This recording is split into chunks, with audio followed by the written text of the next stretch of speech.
गीता 18 के श्लोक नंबर 62 में भगवान स्वयं कह रहे हैं कि अर्जुन उस परमेश्वर की शरण में जा जिसकी कृपा से परम शांति व शाश्वत स्थान अर्थात सतलोक को प्राप्त होगा।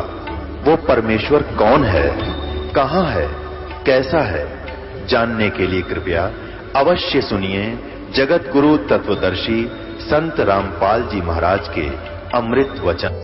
निमंत्रण देने की भीम से भगवान श्री कृष्ण जी ने पूछा कि भीम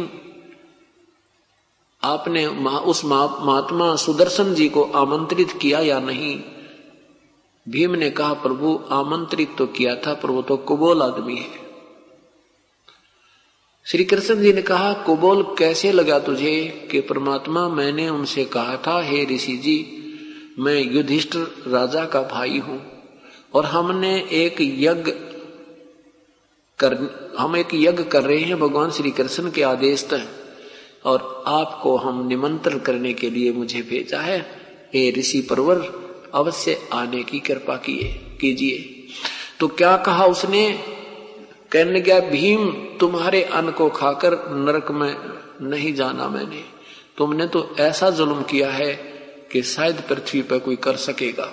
वो करोड़ों बहन विधवा होगी उन सैनिकों की पत्नी और आज तुम आनंद मना रहे हो, उनकी आंखों से आंसू नहीं सूखे हैं।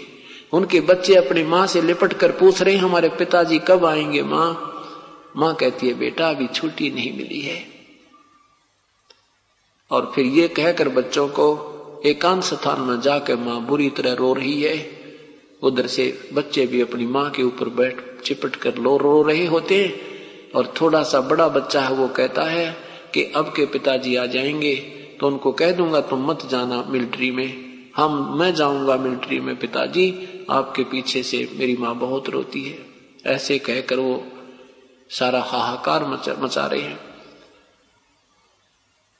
और कहा यदि तुमने मुझे बुलाना है तो ऐसी 100 अश्वमेघ यज्ञ का फल मुझे संकल्प कर दो, तब तुम पापियों का अन्न आहार करो। अब श्री कृष्ण जी ने कहा तूने क्या कहा। भीम कहने लगा कि मैंने आपकी और भैया की शर्म थी, नहीं तो उसको बोल आदमी को मैं कूट कराता, उसने मेरी ऐसी बेइज्जती की है। श्री कृष्ण जी ने कहा कि नादान संत के प्रति ऐसी बातें करना भी तुझ पाप का भागी होगा। संत किसी के अहित में नहीं होते और संत जितना भी कड़वा होता उतना ही आपके हित में होता है। उस संत ने जो कहा वो बिल्कुल सच कहा है और चल उसे क्षमा याचना कर। अब मरता क्या नहीं करता, संसार में बेइज्जती हो रही है, शंख बज नहीं रहा, दुनिया कह रही है कि इनके पाप घने हैं, हम क्या करें। वो मंडलेश्वर वहां बैठे कहते हम क्या करें, इन्होंने पाप ही जुल्म ही बहुत किए, नहीं तो शंख बज नहीं जाना था। श्री कृष्ण जी ने भी तो भोजन खा लिया, इससे क्यों नहीं बजा। अब अपने पाले से गेंद फेंकने के लिए कुछ न कुछ तो अटकलबाजी हर इंसान लगाता है। श्री कृष्ण जी ने कहा कि चलो तुम पांचों पांडव और मेरे साथ चलो। रथ में बैठा कर प्रभु साथ लेकर चल पड़े।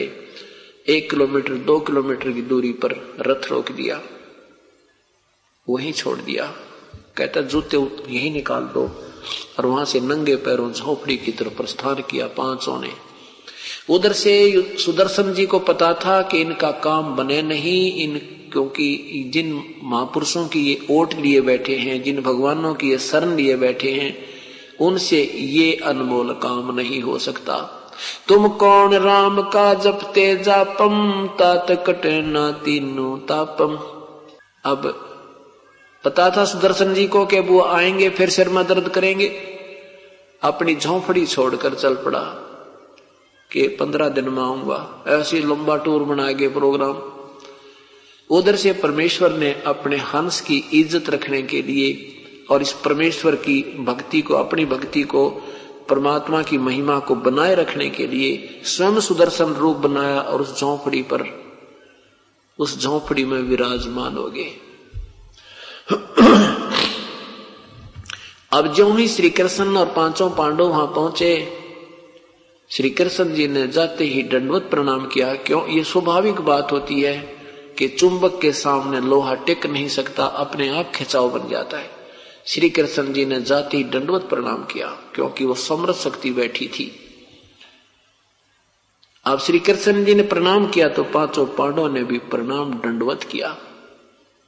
सुदर्शन रूप में प्रभु खड़े हुए और कहा कि हे त्रिलोकीनाथ और हे नरेश पृथ्वीपति, आज मुझे क्यों शर्मिंदा कर रहे हो? मुझ गरीब को क्यों प्रणाम कर रहे हो? क्यों मुझे दोषी कर रहे हो?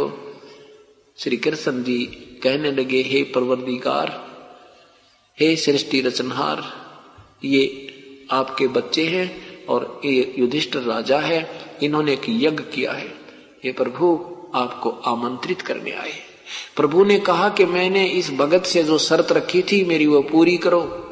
कृष्ण जी को मालूम था कि हे परमात्मा, आपने 100 यज्ञ का फल मांगा है और आप ही की वाणी है, क्योंकि परमात्मा चारों युगों में आकर अपनी महिमा आप ही सुनाते हैं, अपने पाने की विधि बताते हैं कि आप कैसे धनी होगे। संत मिलन को चालियो तजमाया अभिमान, जो जो कदम आगे रखे ओहे युग समान। कि जो प्राणी पूर्ण संत के दर्शन के लिए, सत्संग श्रवण के लिए, मिलने के लिए और विनम्र भाव से आते हैं, अपनी पद और अपने अहम जो भी धन का अहम है, किसी प्रकार का उसको है, वो सब भूलकर ऐसे आवे जैसे कोई मरीज जाता है, भयंकर बीमारी से युक्त व्यक्ति और मेडिकल में जाता है। उस समय उसको याद नहीं रहता तो किस पोस्ट से संबंधित है, उसको याद रहता तो एक मरीज है। डॉक्टर कहता वहीं लेट जाता है चेकिंग के लिए, कहता वो टेस्टिंग कराने तुरंत चला जाता है, उसमें कोई मन में विक्षेप नहीं आता। ऐसे भाव से जो प्राणी परमात्मा के चरणों में आते हैं, जहां स्थान मिल जावे ग्रहण करे, जो मिल जावे खा के और शुक्र मनावे, केवल उद्देश्य उसका सत्संग सुनना ही हो, यहां महिमा की भूख नहीं हो, तो उस प्राणी को यहां आने का, जहां से सलाह है वहां से यहां तक आने का जितने भी कदम बनते उतना ही आपको पुण्य मिलता है। ये सत्य प्रभु की वाणी है।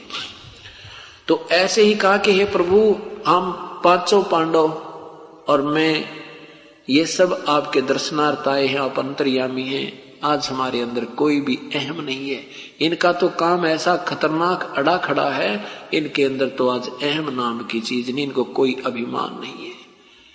और आप जितने भी कदम हमारे वहां से यहां तक आपके दर्शन के लिए आए हैं, उनका जितना पुण्य बनता है 100 आप रख लीजिए, शेष हमें दे दीजिए, हमारा उद्धार हो जाए। साधु भूखा भाव का, धन का भूखा ना, और जो कोई धन का भूखा है वो साधु भी कोई ना।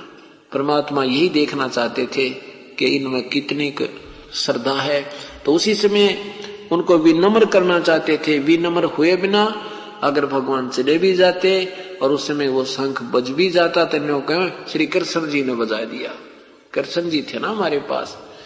तो ये भ्रम निवारण करना था और परमात्मा की भक्ति को न्यारा छांटना था दाता ने। आज इस दिन के लिए, इस समय के लिए ये प्रमाण छोड़ कर चले गए थे प्रभु।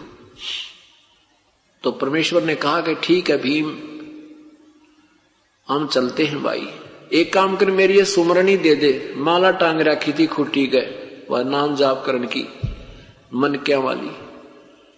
अब भीम ऐसा बड़ी, जब वार्ता हुई थी, जब आमंत्रित करने अकेला आया था तो भगवान से कहा था, सुदर्शन से कहा था कि मैं अपने भैया से डरता हूं और अपने भगवान कृष्ण से मुझे शर्माती है, नहीं मैं ऐसा बना देता, तेरा हुलिया बिगाड़ देता, और मैं युद्ध में एक मारूं था 10 मरते थे, तो क्या समझता है मुझे, अजय डिंग पेला था।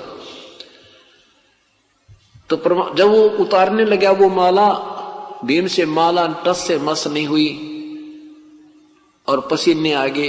ये अब मायूसा होकर देख रहा है कि क्या कहूं, अब क्या कहूं इसको, मेरे से माला नहीं उतरती। तो परमात्मा ने कहा, क्यों भीम, तू एक के मारे था 10 मरे थे, पहलवान तार दे देना माला उतार के।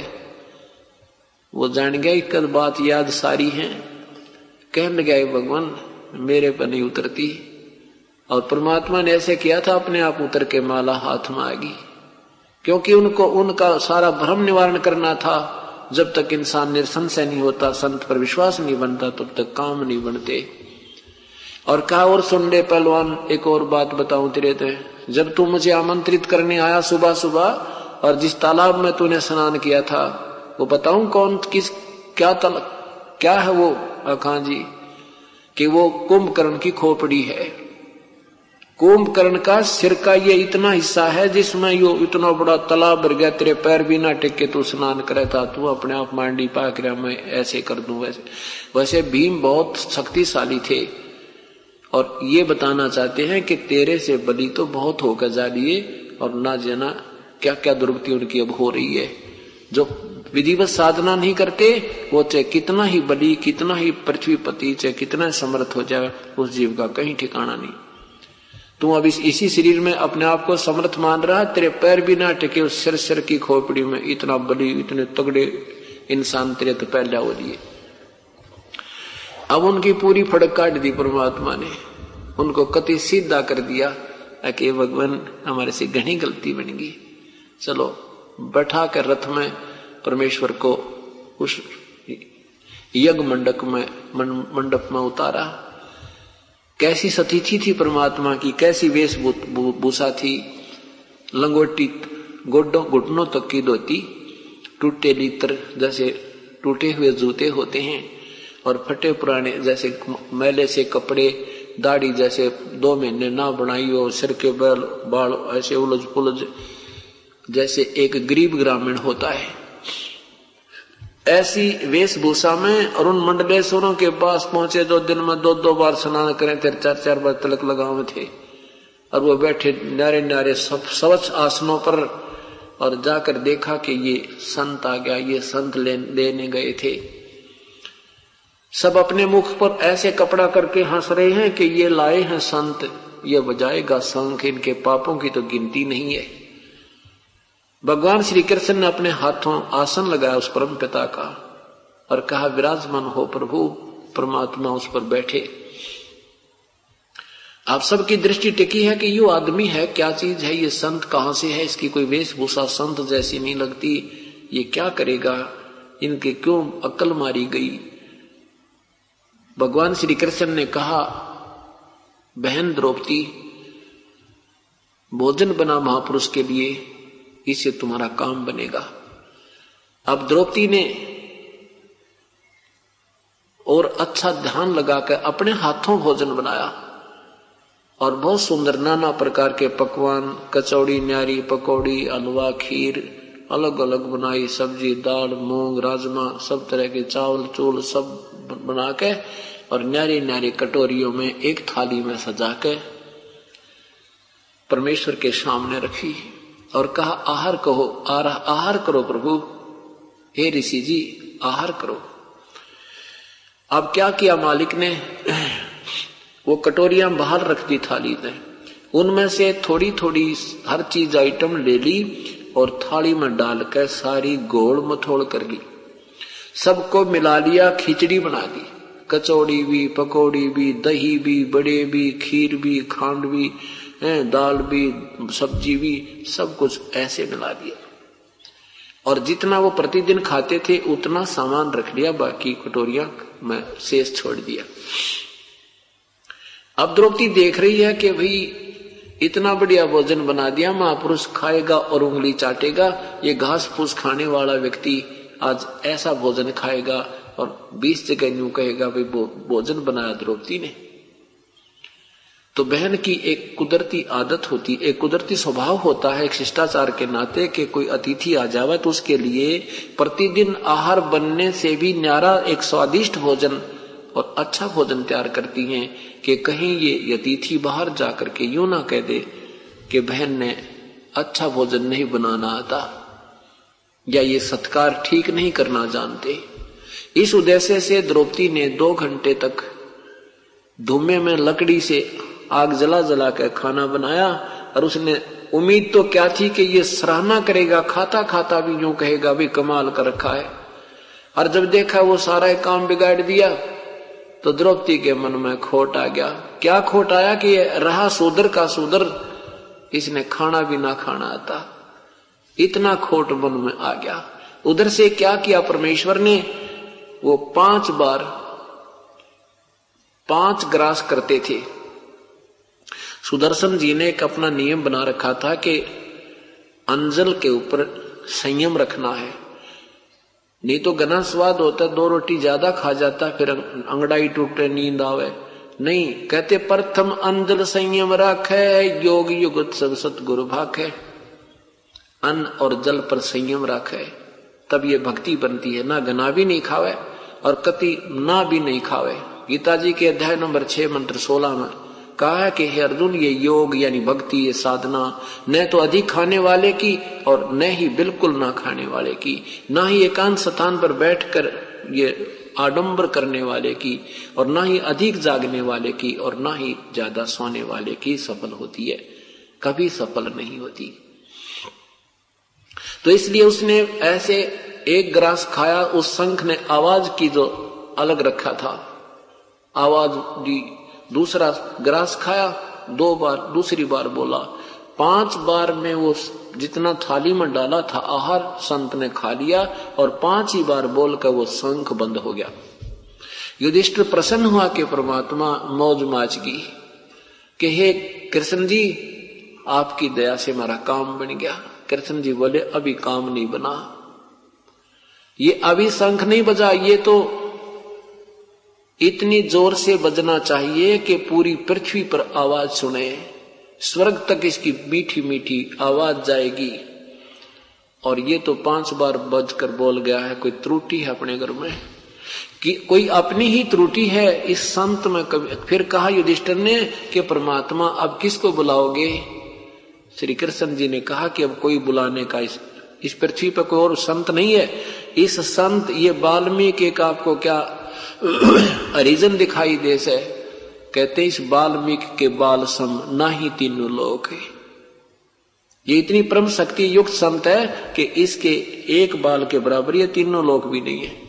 भाई कोई अपने घर में कमी है उसको ठीक करेंगे। अब पावर से कनेक्शन है, पावर पूरी है और पंखा नहीं चल रहा तो पंखे में डिफेक्ट है। तो द्रौपदी को बुलाया त्रिलोकीनाथ ने, कहा बहन सच्ची बात बताना,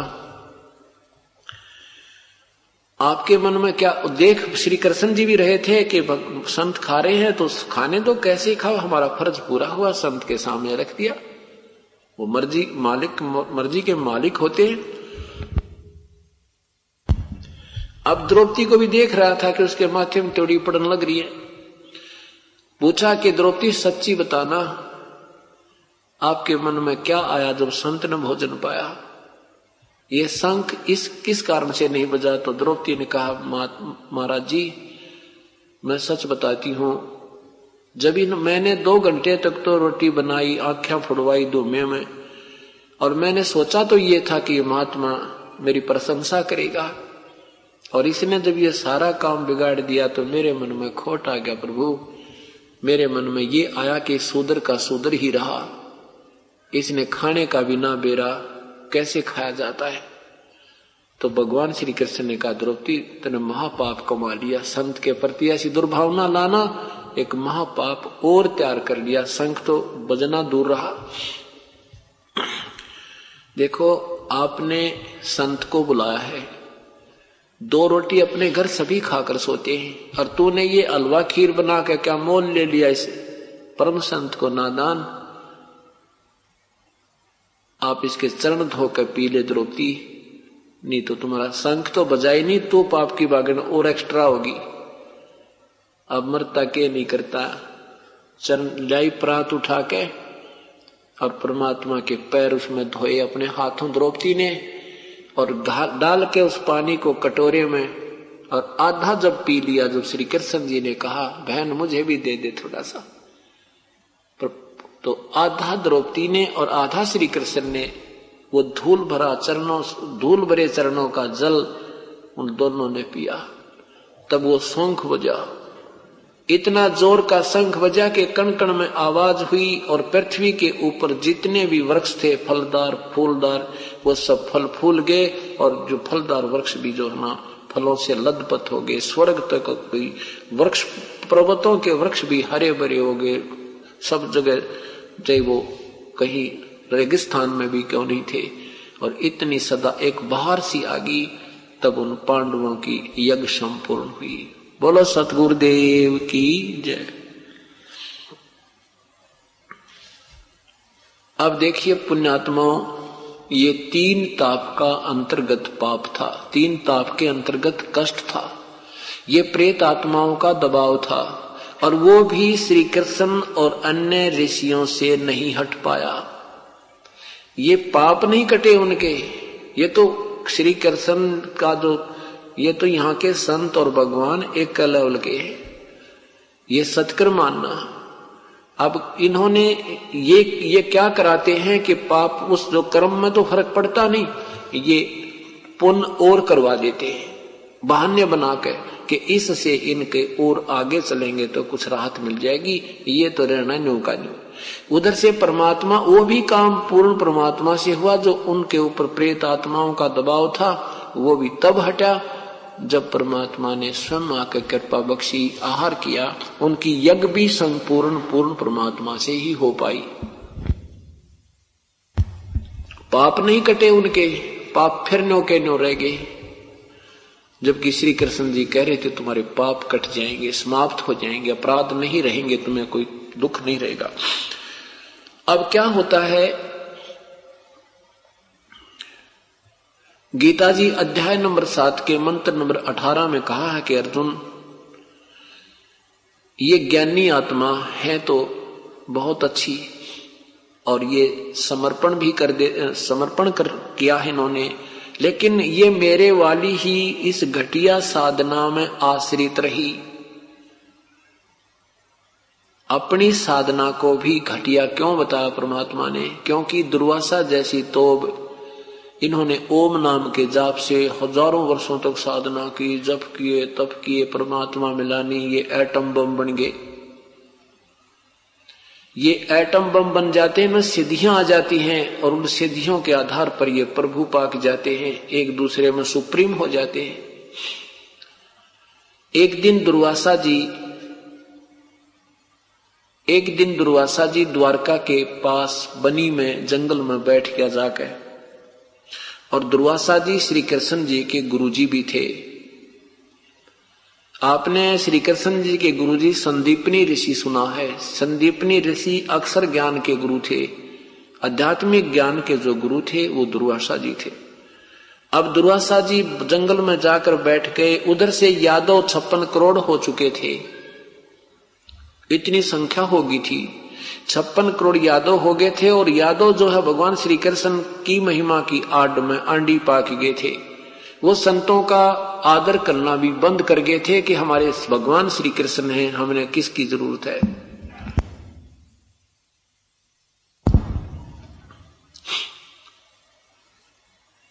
अब पूरी नगरी में, द्वारका नगरी में ये चर्चा होगी कि एक महापुरुष दुर्वासा जी आए हैं और वो ऐसे महापुरुष हैं, वो ऐसे सिद्धि युक्त हैं, भूत भविष्य की जानते हैं, वर्तमान भूत भविष्य तीनों कालों के ज्ञाता हैं। तो वहां द्वारका के व्यक्तियों में अभिमान हो ही रहा था। तो उन्होंने सोचा, कुछ एक व्यक्तियों ने मिलकर सोचा चल दुर्वासा का जाड़ा लेकर आते हैं, दुर्वासा की परीक्षा करते हैं। क्या किया कि श्री कृष्ण जी के पुत्र प्रद्युम्न को एक स्त्री रूप बनाया, आर्टिफिशियल स्त्री के बनावटी अंग और गर्भवती स्त्री का रूप बना लिया। प्रद्युम्न के पेट पर एक लोहे की छोटी सी कढ़ाई बांध दी और उसको पीछे से रस्सी से बांध दिया। ऊपर का एक लोगड़, ये रुई होती है, ये लपेट कर और ऊपर का कपड़ा बांध दिया कि जैसे हाथ उठला के भी देखे तो सख्त नजर ना आवे। और फिर उसको घूंघट करवा के और गुदरियों जैसे कपड़े पहना के और एक उसका नकली पति बना लिया एक, और ले जाकर 20-30 व्यक्ति वहां पहुंच के दुर्वासा जी के पास। दुर्वासा जी से कहा कि हे ऋषि जी, हमने सुना है आप भूत भविष्य वर्तमान की सब जानते हो। ये इसकी पत्नी है, ये इसका पति है, इसको बहुत दिनों में गर्भ रहा है, ये उतावले हो रहे हैं कि हे भगवान हमारे लड़का हो गया लड़की, कृपा आप बताइए। अब दुर्वासा ने ध्यान से देखा कि तो बेटी के बाप कढ़ाई बांध रहे हैं, इसका ये तो आर्टिफिशियल बना रखे हैं। वो जान गए ये बकवास करने आए हैं, तो निकाल कर चमटा धोने पड़ते हैं और कहने लगा बताओ इससे क्या होगा। ये यादव कुल का सर्वनाश होगा इससे, और ला नाक कर ली और चमटा उठाया, सारे भाग लिए बच्चे। अब बच्चे तो कहाँ थे, प्रद्युम्न को अनिरुद्ध भी हो, एक पुत्र भी प्राप्त हो चुका था, यानी बाल बच्चेदार था, फिर भी यह कुमत जीव की जाति नहीं। अब इस बात का नगरी में सरसराट हो गया, ये कहानी चर्चा का विषय बन गया कि दुर्वासा ने श्राप दे दिया। दुर्वासा का श्राप तो भाई परमाणु बम है, इसने जो कह दिया सो कह दिया। अब इस बात से लोग बड़े चिंतित हुए। इसका हल कराने के लिए श्री कृष्ण जी के पास गए। श्री कृष्ण जी ने कहा कि दुर्वासा के पास जाओ और इन बच्चों को ले जाओ, उनके चरणों में डाल दो, वो अक्षमा करेंगे तभी बात बनेगी। अब गांव के मुखिया लोग, समझदार से व्यक्ति उन बच्चों को सबको लेकर गए, ऋषि के सामने चरणों में प्रणाम करवाया कि अक्षमा याचना करो। सब बुजुर्गों ने भी, उन वृद्धों ने भी हाथ जोड़कर कहा ऋषि जी बच्चे थे, गलती होगी, अक्षमा कर दो। दुर्वासा ने कहा कि अब मेरा वचन वापस नहीं हो सकता, अपने बच्चों को संभाल के रखना था, दूसरी बात नहीं करी। खूब उन्होंने पच लिए, पर आगे वापस आ गए, श्री कृष्ण जी के पास आ गए। गांव में उस दिन चूल्हा नहीं चढ़ा, खाना भी नहीं बना किया, तो बात बिगड़ गई। श्री कृष्ण जी ने देखा ये तो बहुत परेशान हो गई, सारी नगरी ही परेशान हो गई है। तो श्री कृष्ण जी ने कहा कि सुनो मेरी बात, क्यों चिंता करते हो, किससे विनाश होएगा अपना। ये कढ़ा जो बांध रखी थी, ये कढ़ाई बांध रखी थी, और ये कपड़े पहन रखे थे, ये ऊपर गुदड़ गाभा लपेट रखा था, ये रुई बांध रखी थी, इनको जला दो और कढ़ाई को घिसा घिसा कर चूरा बना कर जमुना में फेंक दो, ना रहेगा बांस ना बजेगी बंसुरी।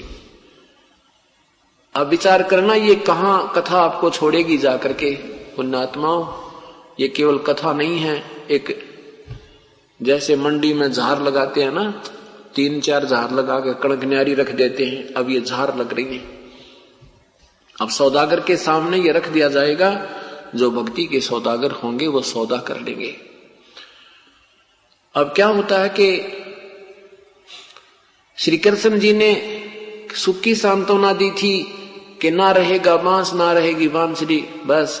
और सब संतुष्ट हो गए कि भगवान ने तो कमाल कर दिया, सारा बोझ उतार दिया, कहने के अब तुम्हें पाप नहीं लगेगा। अब क्या किया सबने, वो ड्यूटी लगा दी 10-10, 20-20 आदमियों की रोजाना के पत्थर पर घसा घसा कर उसका थोड़ी सी दूरी पर जाकर जमुना के ऊपर वो डाल दिया, उसमें चूरा करके डाल दिया। एक जो कड़ा होता है, कढ़ाई का साइड का पकड़ने का हैंडल होते हैं गोल गोल से, वो एक मेरे जैसे आलसी को दे दिया कि वे तेरी ड्यूटी है, इसने 1 दिन में घिसा चाहे 100 दिन में घिसा। अब वो बेचारा लगा रहा, उसने देखा बाकी तो सब कर आगे काम, तेरा यू कड़ा गनाए रह गया, अब कैसे यहाँ रखेगा। आंख सी बचा के और उसने कड़ा भी न्यू का न्यू फेंक दिया, शेष बचा हुआ कुछ घिसा दिया, वो चमकीला सा हो गया था। उस चमकीले को कोई खाद्य पदार्थ समझ के एक मछली ने खा लिया। वो मछली काट ली किसी पारदी शिकारी ने, वो मछली पकड़ी, मछली को काटा तो उसमें से ये चमकीली वस्तु निकली। पहले तूने सोचा ये चांदी होगी, सुनार को दिखाई, सुनार बोला भी चांदी नहीं पर लोहा बहुत बढ़िया, बहुत अच्छा इस्पात है। तो उसने सोचा कि चल लोहार से इसका कोई आइटम बनवा लूं, अपने तीर का आगे का हिस्सा बनवा लिया, वो तीर बनवा लिया और उसको विष में यानी जहर में बुझवा के और वो तीर में डलवा के रख दिया। अब कुछ दिनों के बाद वो दुर्वासा जी का वचन फला, सारी नगरी में लड़ाई झगड़े, खेचा तानी, कोई किसी की बात सुने नहीं, माड़ी बड़े छोटे की कोई लाज शर्म नहीं रही। रोजाना कत्ले आम होने लगे। व्यवस्था हो जाती थी तो समझदार लोग समझ जाते थे कि कोई पाप नगरी का उदय हुआ। संतों की तलाश करते थे कि वो संत को समाधान करेंगे। श्री कृष्ण जी के पास नगर के समझदार से व्यक्ति पहुंचे, हजारों की संख्या में, और कहा कि हे प्रभु, नगरी में ना जाने कौन सा पाप उदय हो गया, कोई बड़े छोटे की बात रही नहीं, जरा सी बात होती है मार ही डालते हैं, ये क्या हो गया प्रभु। श्री कृष्ण जी ने कहा, भाई के बताऊं, जो दुर्वासा जी का श्राप है ना, अब वो प्रफुल्लित हो रहा है। वो श्राप हमें आपको दुखी कर रहा है, वो श्राप अब प्रभावी हो रहा है। तो सबने पूछा, प्रभु फिर इसका इलाज क्या हो, क्या समाधान हो। श्री कृष्ण जी ने कहा, तुम यूं करो, सारे के सारे यादव वहां जहां पर वो कड़ा घसा कर डाला था ना, वो स्थान बता दिया प्रभास क्षेत्र में। प्रभास क्षेत्र में जाकर, बहुत दूर पड़ा था वहां से, प्रभास क्षेत्र में जाकर और बात छोटे से लेकर बड़े तक जमुना में स्नान करके आओ, तुम्हारा पाप खत्म, वो साप खत्म हो जाएगा, दुर्वासा का साप नहीं रहेगा। और सारे स्नान करना, सब मतलब जो है मेल, उनको यानी पुरुषों को, बच्चे से लेकर और बड़े तक पुरुष ना खाओ सारे। अब अपने छोटे नवजात शिशुओं को भी ले गए जो 2 दिन के थे, कि मेरे बेटे पर श्राप ना रह जा। एक श्री कृष्ण जी के आदेश से सारे यादव यानी मेल, पुरुष, नर, वो सारे ले गए और वहां पहुंच गए जहां पर वो कड़ा घिसाकर वो चूरा डाला था लोहे का। उससे क्या हुआ कि एक तीखे पत्तों का घास उग गया उस कड़े के उस कणों से। अब यह अनहोनी काल भी तो कसूती चीज है। अब वो तीखे पत्तों का जैसे ईख होता है, ईख जैसे से भी तेज जैसे कुसा होती है, या डाब जिसे बोलते हैं, उस कुसा जैसे पत्तों का, मोटे मोटे पत्तों का लंबा लंबा घास उग गया। अब वहां मनमुटाव गांव नगरी में चल ही रहा था। पांडवों को, उनका यादवों का रास्ते में भी गुरचुर होती जावे थी। वहां जाकर के स्नान करें और बाहर आवे, आते ही गुट्टम गुट्टा हो जावे। स्नान तो पहले करें कि साप ना रह जावे, और उस शराब स्नान करके बाहर आवे, आपस में मुक्का वो घास को उखाड़ कर ऐसे मार दें, एक दूसरे के गर्दन से लपेटा आ जावे, ऐसे खींच दें, तलवार की तरह कट के दूर हो जावे। 56 करोड़ यादव आपस में लड़कर मर गए उस जमुना के उस घाट पर जहां श्री कृष्ण जी ने कहा था तुम साप मुक्त हो जाओगे। वहां साप तो नहीं मुक्त हुए, लेकिन यादव साप हो गए। अब उधर से श्री कृष्ण जी को पता लग गया कि वो तो कट गए रोग सारे का। अब स्वयं भी श्री कृष्ण जी द्वारका त्याग कर वहां पहुंच गए। एक वृक्ष के नीचे बैठ के 2 पैर ने जाकर लेट गए और पैर के ऊपर पैर ऐसे रख लिया, एक घुटने पर दूसरा पैर रख लिया, पंजा सामने हो जाता है। पंजा जिसमें था उसमें पद्म था, एक पैर में भगवान के में पद्म था। पद्म ऐसा होता है जैसे खाल के अंदर कोई लाल डाल रखा हो, उसमें इतनी चमक होती है जैसे 100 के वाट के बल्ब में होती है, और दिन में वो चमक चमक दिखाई देती है, उसकी रोशनी नहीं दिखती। तो उधर से वो शिकारी जिसने वो कड़ा, उस कढ़ाई का कड़े का तीर बनवाया था, एरो बनाया था विषाक्त, उसको लेकर और घूम रहा है। 2 पैर तक उसको कोई भी शिकार नहीं मिला, शिकारी था वो। उसने सोचा चल इस वृक्ष के नीचे विश्राम कर लेता हूं, गहन पत्तों की छाया है, बाद में देखूंगा, दोपहर का समय हो गया है। जो ही वो वृक्ष के निकट आया तो वृक्ष की झुरमट या नीचे तक टहनियां टिकी हुई थी। उन झुरमटों में कर देखा कि एक चमक आ रही है किसी वस्तु की। पारधी शिकारी ने सोचा कि ये शायद मृग बैठा है और मृग की आंख चमक रही है। अरे या तो बनगी बात, शिकार पा गया, अगर मैं इधर से जाऊंगा तो ये भाग ना जावे। उसने मृग जानकर और झुरमटों के अंदर से, टहनियों के अंदर से तीर छोड़ दिया। श्री कृष्ण जी के पैर में वो तीर लग गया, उस पद्म वाले पैर में। श्री कृष्ण जी ने कहा हाय मर गया, हाय मर गया, हाय मर गया। पारदी शिकारी ने सोचा ये तो कोई मनुष्य मर गया रे, ये तो मनुष्य को जा लगा तेरा तीर, ये तो और वैसे विषाक्त है। जाकर देखा तो द्वारकाधीश मुकुटधारी भगवान वो राजा और तड़फ रहे हैं, बुरा हाल हो रहा है। तब पैर पकड़ वो रोने लग गया, कहने लगा हे राजन मेरे से धोखा हो गया प्रभु, मुझे मालूम नहीं था आप हो। मैंने तो ये आपके पैर में चमक की भी कोई वस्तु है, ये मर्ग की आंख चांद कर और ऐसे धोखे में तीर मार दिया, मुझे क्षमा कर दो। श्री कृष्ण ने कहा कि शिकारी तेरा और मेरा ये कोई पिछला हिसाब था, वो आज आपा बराबर हो गए।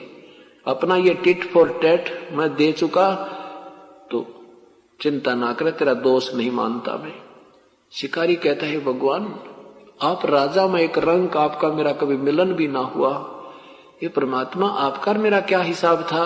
तब श्री कृष्ण जी ने कहा कि पूर्व जन्म में तू बाली था सुग्रीव का भाई और मैं श्री रामचंद्र था, उसमें मैंने भी तुझे वृक्ष की ओट लेकर तेरा वध किया था भाई। आज तूने अपना वो बदला ले लिया। तूने कहा था ना ये कब मुझे बदला दोगे, तो मैंने कहा था आने वाले समय में तेरा इसका जो है टीट फॉर टैट पूरा करूंगा। अब तू यहां से खिसक जा और मेरा संदेशा नगरी वहां किसी के माध्यम से और पांडवों के पास इंद्रप्रस्थ भिजवा दे, और तू सामने मत आना, नहीं तुझे गढ़ देंगे वह। अब शिकारी ने जाकर के नगरी में किसी के माध्यम से, कोई व्यक्ति तो रहा नहीं था आसपास की नगरी में, जाकर के और उसने संदेशा भिजवा दिया। उधर से पांचों पांडव रथ लेकर पहुंच गए। जाकर देखा भगवान का बुरा हाल हो रहा है, तड़फ रहे हैं। तो अर्जुन ने कहा प्रभु एक बार बता दे मुझे, आपको किसने तीर मार दिया, उसका ये कर देंगे, उसको वो कर देंगे। अब श्री कृष्ण जी ने कहा कि मेरी बात सुन लो भाइयों, जो होना था वो हो गया, कुछ करना धरना बाकी नहीं रहा। सारे 56 करोड़ यादव कट के मर चुके हैं, कोई पुरुष इस नगरी में नहीं रहा और मेरा अंत समय आ गया है। मेरी दो बात सुन लो। प्रथम तो यह है कि अर्जुन यहां से सब स्त्रियों को वहां ले जाना इंद्रप्रस्थ में, यहां कोई पुरुष नहीं रहा और ये यहाँ के आसपास के लोग इनकी जो है ना दुखी करेंगे। और दूसरी बात मेरी ये है कि मैं तुम्हारा गुरु हूं, तुम मेरे शिष्य हो। पांचों के पांचों यहां से जाते ही राज्य त्याग कर हिमालय में जाकर के तप करके अपना शरीर समाप्त कर देना। तुम्हारे ऊपर युद्ध में किए हुए पापों का बहुत भयंकर दबाव है। अब अर्जुन फिर सुन रहा है भगवान के मुख से कि तुम्हारे ऊपर युद्ध में किए हुए पापों का बहुत दबाव है। उस समय अर्जुन से नहीं रुका गया। तब अर्जुन ने कहा कि प्रभु आप वैसे तो ऐसी स्थिति में हैं कि मेरे इस समय में मेरे ये प्रश्न करना बनता नहीं, शोभा नहीं देता, लेकिन आज मैं रुक भी नहीं सकता। आज अगर मेरी शंका का समाधान नहीं हुआ तो यह शंका रूपी कांटा मुझे जीने भी नहीं देगा। आपकी आज्ञा हो तो मैं प्रश्न करूं। श्री कृष्ण जी ने कहा कि अर्जुन आज तो पूछ ले जो पूछना चाहता है, आज मत कुछ भी ना रखना अपने मन में। आज अंतिम समय में है, मैं सही सत्य बताऊंगा। अर्जुन ने कहा कि प्रभु आपने गीता के ज्ञान में मुझसे कहा था कि अर्जुन तेरे दोनों हाथों में लड्डू हैं, यदि युद्ध में मारा गया तो तू स्वर्ग को प्राप्त होगा और विजयी हुआ तो पृथ्वी का राज भोगेगा। परमात्मा मैंने तेरे आगे हाथ जोड़े, पैर पकड़े, स्पष्ट जवाब दे दिया था मैं युद्ध नहीं करूंगा, तीनों लोकों का भी मुझे को राज्य दे तो भी मैं ये पाप नहीं करूंगा, भिक्षा का अन्न मांग कर खा लूंगा। आपने मुझे बाई फोर्स युद्ध करवाया, मुझे डराया और धमकाया और 100 लालच दिए। और आज आपने कहा था कि मेरे भैया को जब बुरे स्वप्न आ रहे थे तो आपने कहा था ये पाप युद्ध में किए हुए दुखदाई हैं। उस समय मैं नहीं बोल पाया क्योंकि मुझे डर था कि मेरा भाई इस बात को महसूस ना कर जाएगा कि ये पैसे लगाने की वजह से पैसे खर्चा होना दिख रहा है इसको, इसलिए ये वाद विवाद कर रहे। मैं चुप रहा। आज आपने वो फिर दुखती वही जख्म को फिर कुरेद दिया। भगवान आपको क्या मिल गया हमारे साथ ये ऐसा मजाक करने में? अब युधिष्ठिर कहता, अर्जुन ऐसे समय में भगवान से ऐसी बातें करना तुझे शोभा नहीं देता। अंतिम सैया पर ये श्वास ले रहे हैं और आप ऐसी ऐसी कटी जली बातें कर रहे हो, ये शोभा नहीं देता। श्री कृष्ण जी ने कहा, युधिष्ठिर ये ठीक कह रहा है, इसको कहने दे, इसको निकाल लेने दे अपना मन का मैल। तो अर्जुन कहा कि अर्जुन सुन, मैं तुझे क्या बताना चाहता हूं भाई एक बात। आज फिर कहा, हाँ मैं बताना चाहता हूं और आज सच बताऊंगा कि भाई ना तो मुझे ये पता मैंने गीता जी में क्या कहा था और न ही मेरे बस की बात थी भाई इस अपने को सबको नचाने वाला, कोई कठपुतली की तरह नचाने वाली कोई और परम शक्ति है और उसने ये सारा खेल कराया भाई।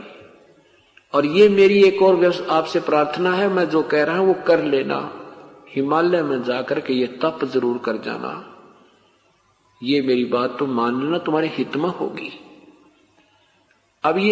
अब आपने देखा होगा कि श्री कृष्ण जी ने पहले कहा कि इस कढ़ाई को घिसा कर जमुना में डाल दो, तुम्हें सांप नहीं रहेगा। फिर जब वो आपस में लड़ने मरने को तैयार हुए तो कहा उसमें स्नान कर लो जमुना में, तुम्हारा सांप कट जाएगा और सारे लेके जाना। पुण्यात्माओं, अभी तक ये तुक्केबाज मिले हमें, इनके पास समाधान था नहीं, पर गुरु पद पर आने के बाद कुछ अटकलबाजी ना लगाओ तो चेले टूट जाए। गंगा में स्नान करो, सरहद निकाल दो, फलाना कर दो, पिंड दान कर दो, हैं ऐसे कर दो, 500 लत्ते रख दो, मंडी बना दो, खेत में एक मंदिर बना लो, तुम्हें लाभ हो जाएगा, ये जंतर इतना जाप कर दो, इसमें इतना जाप कर दो, फिर उसे भी काम नहीं बनता है तो कहते व्रत रख लो, एक व्रत रख लिया सोमवार का, मंगलवार का भी रख लो, यूं बढ़ाएंगे। इनसे कोई होना जाना था नहीं। हाँ, श्री कृष्ण जी ने इतना जरूर करा दिया कि जैसे उन्होंने वहां तप किया हिमालय में, उसका पुण्य अलग मिलेगा, लेकिन युद्ध में किए पाप पांडवों को भोगने पड़े। क्या हुआ? अंतिम संस्कार करके श्री कृष्ण जी का भी और सब पांडव यादवों का, वो चारों पांडव तो पहले आ गए, पीछे से अर्जुन सब गोपनियों सब स्त्रियों को लेकर इंद्रप्रस्थ को आ रहा था। रास्ते में बीलों ने उनको अर्जुन को घेर लिया। अर्जुन से वो युद्ध, वो धनुष नहीं चला जिसके आधार पर, जिसके द्वारा उसने महाभारत में विजय प्राप्त की थी, वो गांडीव धनुष भी उसके पास था और वही अर्जुन था। उन भीलों ने, वहां के जंगली लोगों ने उसको पीटा, अर्जुन पर हथियार नहीं उठा, वो युद्ध, वो तीर नहीं चला और गोपनियों को लूट ले गए, उनके हार तोड़ ले गए, कुछ एक औरतों को भी ले गए और अर्जुन खड़ा खड़ा देख रहा है। अब अर्जुन कहता है कि सचमुच ये कृष्ण बहुत छलिया था, इसने हमारे साथ धोखा ही धोखा किया। जब मुझसे युद्ध करवाना था तब तो उसने मुझे इतनी शक्ति दे दी कि एक तीर मारूं था एक लाइन में 10 मर जाया करते थे, और आज वही हथियार और वही अर्जुन, हे भगवान मेरा हाथ भी नहीं उठ रहा और मैं खड़ा खड़ा पिट रहा हूं। ये बहुत छलबाज व्यक्ति था। यहां परमात्मा कहते हैं कबीर साहब के, ना तो श्री कृष्ण छलिया थे, तुम मूल को नहीं जानते, इस सब की जड़ ये काल ज्योति निरंजन है, इसी ने शक्ति प्रदान की थी और कृष्ण जी हर की तो सुखी महिमा बन रही थी और ये जीव दाब जाते थे। हाँ, और इनसे होना जाना कुछ था नहीं। अब वो बदनामी के कारण और बन गए, लेकिन वो करने वाला ये काल ही था। उसके बाद क्या हुआ कि जाते ही 500 पांडव इंद्रप्रस्थ को त्याग गए, राजा परीक्षित को, अपने पोते को राज्य दे दिया, अभिमन्यु के पुत्र को। हिमालय में जाकर के सारा शरीर शरीर समाप्त हो गए, गल गया उनका शरीर, वहां पर वो मर गए। युधिष्ठिर का केवल पंजा पंजा गला था, वो उसी शरीर में अपने ऊपर चला गया। ऊपर जाकर के क्या हुआ कि ये 500 पांडव जो थे, युधिष्ठिर जो था ये धर्मराज का बेटा था, अर्जुन था ये इंद्र का पुत्र था और भीम पवन देव का बेटा था, नकुल और सहदेव ये अश्वनी देव के पुत्र थे। ये यहाँ एक फिल्म बनाने भेजे थे काल ने, ये हीरो बन के आए थे। और जैसे एक करोड़पति का बेटा रिक्शा पुलर का काम करता है, फिल्म के अंदर एक रोल कर रहा है और हम उसके तरस कर रहे हैं, देख इतना गरीब है, और हम वहां लुट रहे हैं उसकी देख कर उस बनावटी फिल्म को, और वो 20 लाख की गाड़ी में अपने कारों में घूम रहा होता बॉम्बे में। वो रिक्शा पुलर नहीं था। ये एक फिल्म बनवा दी काल ने, हम इनकी महिमा गा गा कर पागल हो गए और ये वहां ऊपर नरक में ठोक दिए गए। ये वहां से हीरो बनाकर भेजे थे, फिर भी यहाँ पर कहते पृथ्वी ऊपर पग जो धारे और करोड़ जीव एक दिन में मारे। या नियम है इस यहाँ के भगवान का, जैसे कर्म करेगा दोनों भोगने पड़ेंगे। पुण्य अलग अकाउंट है, पाप का अलग अकाउंट है, इसमें कोई चेंज नहीं होता जब तक पूर्ण परमात्मा की शरण और ये सतनाम हमें नहीं मिलेगा।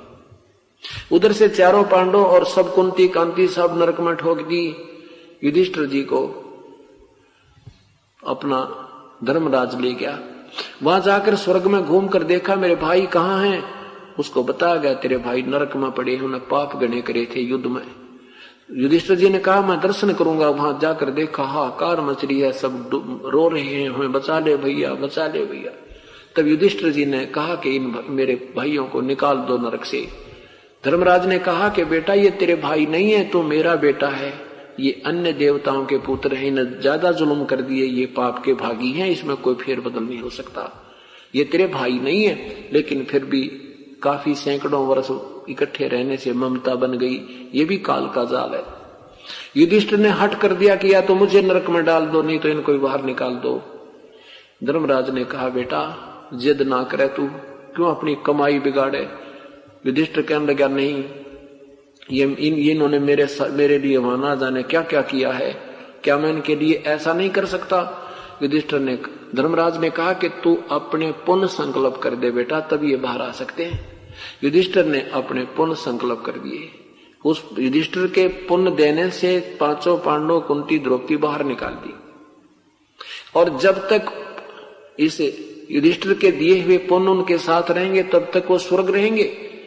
वो पुण्य क्षीण होते फिर नरक में ठोके जाएंगे, युद्ध के पाप उन्हें भोगने पड़ेंगे।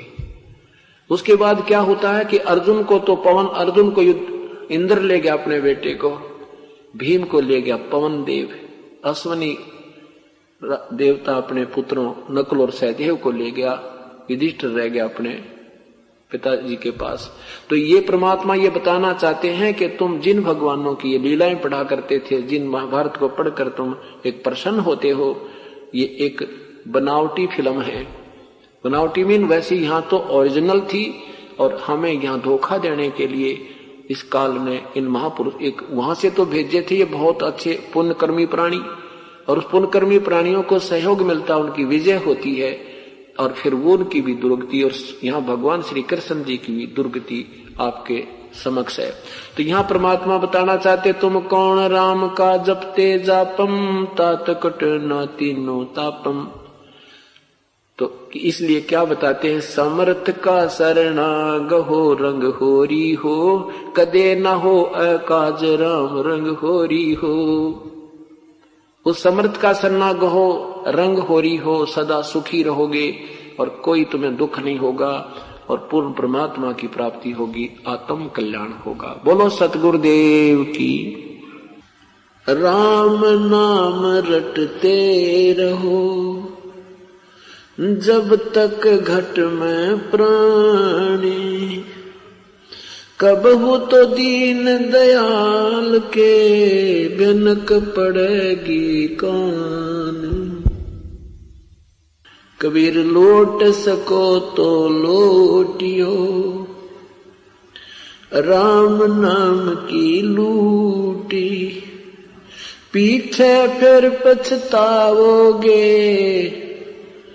प्राण जहांगे छोटे।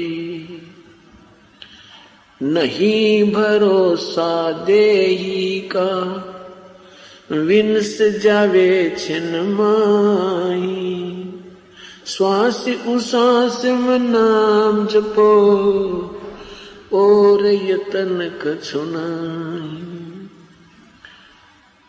श्वास उश्वास में नाम जपो, व्यर्था श्वास मत खो, ना जाने इस श्वास को आवन हो कि न हो। वो पृथ्वी पति चकवे गए, जिनके चक्र चलन थे, रावण सरीखे कौन गिने, ऐसे गए अनंत।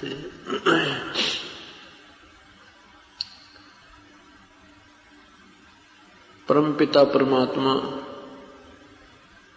पूर्ण ब्रह्म कबीर परमेश्वर की महिमा पुण्यात्माएं सुन रही हैं। कल के सत्संग में शाम के समय आपने कली द्वापर युग में करुणामय नाम से परमेश्वर अवतरित हुए थे, स्वयं प्रकट हुए थे। उसमें कुछ एक पुण्यात्माओं का उद्धार किया था, जिनमें से मुख्य 2-3 के विषय में आपको कल बताया। एक भगतमती इंद्रमती जो राजा चंद्र विजय की रानी थी,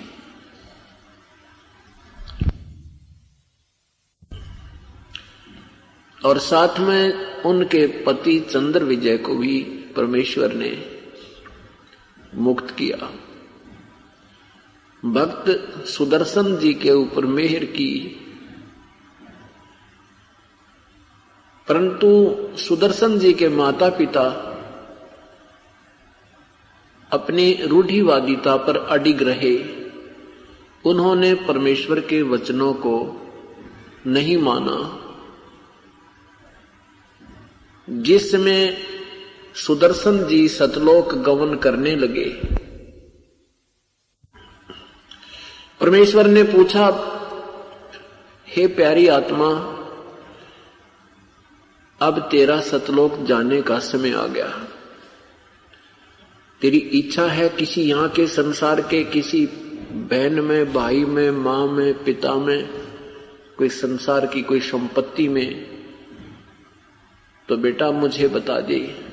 यदि तेरी किसी में आस्था है तो तुझे फिर जन्म मनुष्य का ही देना पड़ेगा, यहीं पर तू फिर आएगा।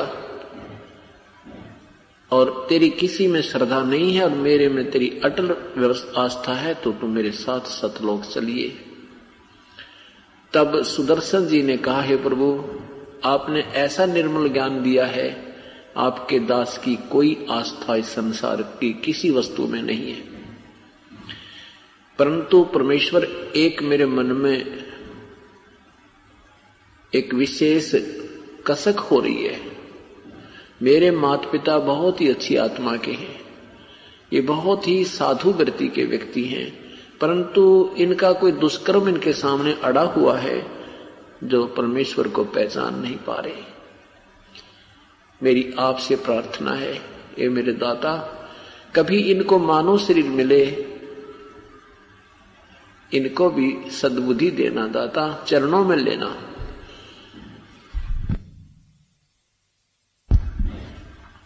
अब देखो काल ने कितनी जबरदस्त हथकड़ियां लगा रखी हैं जो हमें दिखाई ना देती।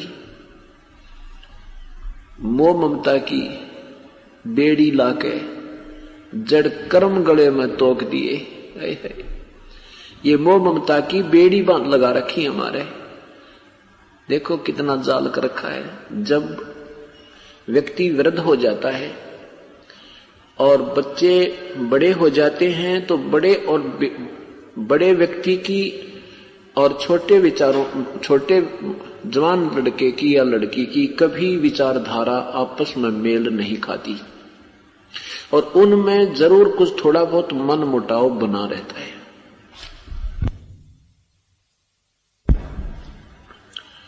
जिस कारण से वो माता पिता बच्चों से तो दुखी होने लग जाते हैं, यानी उनकी बातों से कुछ थोड़ा बहुत परेशान रहने लग जाते हैं, परंतु पोता और पोती में बहुत ज्यादा प्यार बढ़ता चला जाता है।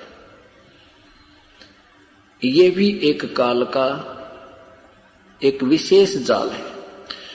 ये नहीं समझना कि अपने पोते पोतियों से प्यार नहीं करना या उनसे हमने उनको पालना पोसना नहीं है, नहीं। अब हमें समझ में आ गई कि ये भी परमेश्वर के भेजे हुए बच्चे हैं, ये हमारे घर में आ गए हैं, हमें उपदेश मिल गया है, तो इन आत्माओं को भी राम नाम के रंग में रंग दें। और ये सोच करके ये अपने नहीं हैं, ये हम तो इनके नौकर हैं, परमात्मा ने हमें ड्यूटी लगाई है और ये मालिक के बच्चे हैं, हम तो इनकी आया हैं। इस दृष्टिकोण से उनसे प्यार भी करना है, उनको खिलाना भी है, उनको सत भक्ति रंग में रंग देना है, ये करना है। अगर हम भक्ति मार्ग पर नहीं होते तो फिर पोता पोतियों में बच्चों से भी ज्यादा, अपने पुत्र पुत्री से भी ज्यादा ममता बन जाती है, स्वाभाविक है। क्योंकि काल ने तो यहीं फंसा के रखना है, अंतिम समय में जिसमें भी आस्था रह जाती है, यहाँ संसार की किसी भी वस्तु में आस्था रह जाएगी, आपको पुनर् यहीं आना होगा। चाहे पशु बनकर आओ, चाहे पक्षी बनकर आओ, चाहे उनके कुत्ता बनकर रखवाला करो गली में बैठ के। तो परमात्मा ये तत्व ज्ञान के आधार से हमें समझाना चाहते हैं कि कोट जन्म तरह भ्रमत हो गए, कुछ ना हाथ लगा रे, तो कुकर सुकर खरबा बोरे, कौवा हंस बगारे। अब इन बातों को याद रखेंगे तब हम यहां से चलेंगे आगे को।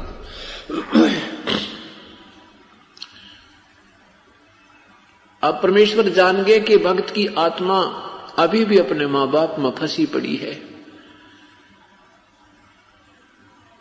क्योंकि उनके माता पिता तो मर चुके थे, उनके और उस सुदर्शन जी के माता पिता चले गए थे, शरीर त्याग चुके थे। अब जब सुदर्शन जी शरीर त्यागने लगे तब कहा था, हे प्रभु मेरे माता पिता को कभी मनुष्य शरीर प्राप्त होए तो अपने चरणों में लेना। वो बहुत ही अच्छे साधु स्वभाव के व्यक्ति थे, पर उनका कोई दुष्कर्म था जो आपके चरणों में वो नहीं आ सके। परमेश्वर ने सोचा कि ये नादान अब भी उनमें आत्मा फंसाए पड़ा है, तो उन्हें कहा बेटा तू चिंता मत करे, तेरे मां बाप को मैं पार करूंगा। अब परमेश्वर के मुख से ये वचन सुनकर सुदर्शन जी निश्चिंत हो गए। मालिक को पता था कि अब भी इसमें एक बेड़ी और भी बाकी है काल की। अब जब परमेश्वर ने कहा कि तेरे मां बाप ने पार करूंगा बेटा, तू चिंता मत करे, तब काल का जाल ढीला हो गया और सुदर्शन जी की परमात्मा ने मुक्ति की। अब वो जो सुदर्शन जी के माता पिता थे, वो थोड़ा मंदा कर गए। अगले जीवन में मनुष्य शरीर प्राप्त किया, एक ब्राह्मण और ब्राह्मणी का उनका जन्म हुआ। दोनों का शादी संयोग हुआ, परंतु पुत्र कोई नहीं हुआ। परमात्मा 3-4 वर्ष की उम्र का रूप धारण करके उनके द्वार के सामने सुबह सुबह लेटे हुए मिले कबीर परमेश्वर। अब उन्होंने बच्चे को उठाया, प्यार दिया, स्नान कराया और फिर नगरी के अंदर सब जगह ढंढोरा पिटवा दिया कि किसका बालक है, किसी का बच्चा हो तो ले जाओ। राजा को, वहां के कोतवाली को इतला दे दी, वहां के थाने में भी रिपोर्ट दर्ज करा दी। लेकिन 1 महीना, 2 महीना, 6 महीने कोई नहीं लेने वाला आया। तो फिर उन्होंने सरकार से कहकर उस बच्चे को अपने पास ही रख लिया। बच्चे को प्यार देने लगे, पुत्रवत उनमें उनका प्यार हो गया। एक दिन परमात्मा ने कहा कि तुम मुझसे नाम ले लो, मैं तुम्हारा गुरुदेव हूं। अब वो माता पिता कहने लगे, तू छोटा सा बालक ऐसी बड़ी बात करता है, तू दादा बन गया हमारा। 2-4 बार परमेश्वर ने कहा कि तुम हमसे उपदेश लो, तुम यहां काल के जाल में फंसे हुए हो, मैं तुम्हारे लिए सतलोक से आया हूं। पर बालक की बातों पर कौन विश्वास करे। ऐसे ही जैसे आम व्यवहार से कह देते हैं कि तू पिछले जन्म में कोई ब्राह्मण होगा, वो मर कर पैदा हुआ है, अब वो बातें ब्राह्मणों वाली कह रहा तू। एक दिन गुस्से में आकर के ऐसा उसकी वो जो ब्राह्मणी ने ऐसे थप्पड़ लगाने के लिए प्रभु की तरफ हाथ किया था, अंतर ध्यान हो गए।